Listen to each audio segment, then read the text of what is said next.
আজকে আমি নিয়ে এসেছি একটি শপিং গাইড ব্লগ ভিডিও। আমি জানি আমার আপুরা শপিং গাইড ব্লগ ভিডিও দেখতে খুব পছন্দ করেন। আসসালামু আলাইকুম, welcome back to my channel Rakis tiny world. আশা করছি আপনারা সবাই ভালো আছেন। আপনাদের দোয়ায় আলহামদুলিল্লাহ আমিও অনেক ভালো আছি। আজকে আমি চলে এসেছি নিউ মার্কেটে। আমি যাচ্ছি হক এন্টারপ্রাইজে। এখানকার তৈরি কাঠের জিনিসপত্রগুলো বেশ উন্নত মানের ও মজবুত। আমি এখান থেকে একটি কাঠের বেলুন পিঁড়ি নিয়েছি। তারপর চলে গিয়েছি মুদির দোকানে। আপনাদের সাথে দেখা হচ্ছে বাসায় পৌঁছে। বাসায় এসে বাজারগুলোকে আমি টেবিলের ওপরে রেখে দিয়েছি। নিউ মার্কেট থেকে আসার পথে আমি কিছু কাঁচা বাজারও করে নিয়ে এসেছি। সবজিগুলো বেশ টাটকা ছিল, তাই নিয়ে নিয়েছি। সবজিগুলোকে আমি পলি ব্যাগে করে নর্মাল ফ্রিজে রেখে দিয়েছি।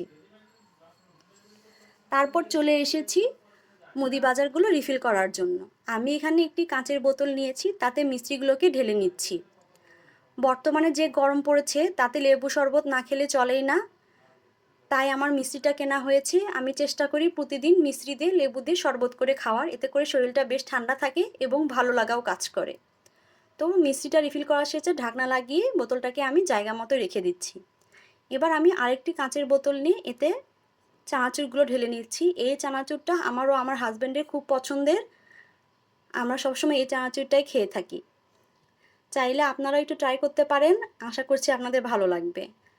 আমি সবসময় যে মুদি দোকান থেকে মুদি বাজারগুলো করি, সেখান থেকে আমাকে আজকে একটা নতুন ডিশ ওয়াশ সাজেস্ট করেছে। আমি সবসময় ভীম লিকুইডটাই নেই, তাদের রিকোয়েস্টে আজকে এটা নিলাম। খুব ভয়ে ভয়ে ছিলাম কেমন স্মেল হয় বা কেমন হয় না হয়। তো বাসায় এসে রিফিল করার সময় দেখলাম যে না, এটা কিছুটা ভীম লিকুইডের মতোই। আর বাকি কাজটা তো পরে দেখা যাবে। তো মুদি বাজার গোছাতে গোছাতে আজকে অনেকটা সময় হয়ে গেছে। দুপুরে রান্নাটাও আজকে আমার লেট করে শুরু করতে হচ্ছে।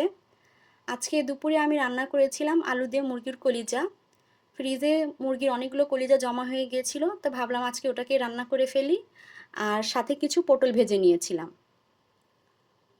তো দুপুরে রান্নাবান্না শেষ করে যে হাঁড়ি পাতিলগুলো জমেছিল সেগুলো আমি ভালো করে ধুয়ে পানি ঝরানোর জন্য রেখে দিয়েছি। আর ডিমগুলোকে ভালো করে ওয়াশ করে পানি ঝরানোর জন্য রেখে দিয়েছি।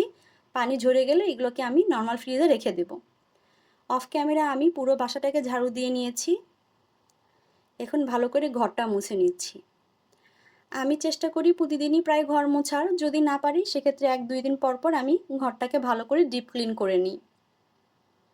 এতে নিজের কাছেও বেশ ভালো লাগে, ঘরটা ক্লিন থেকে নিজের কাছে মন মাইন্ডও ফ্রেশ লাগে। তো ঘর মুছে এখানে আমি পানি ফুটাতে দিয়ে চলে গিয়েছি গোসল করতে। গোসল নামা শেষ করে আপনাদের সাথে দেখা হচ্ছে বিকেলবেলা। বিকেলবেলা আমি এখানে একটু জাম্বুরা মাখা মেখে নিচ্ছিলাম। তো জাম্বুরা খেতে খেতে আপনাদের কাছ থেকে বিদায় নিচ্ছি। ভিডিওটি ভালো লাগলে আমার চ্যানেলের পাশেই থাকবেন, আমার চ্যানেলটিকে সাবস্ক্রাইব করতে পারেন। আপনারা সবাই ভালো থাকবেন। দেখা হবে নেক্সট ভিডিওতে। আল্লাহ হাফেজ।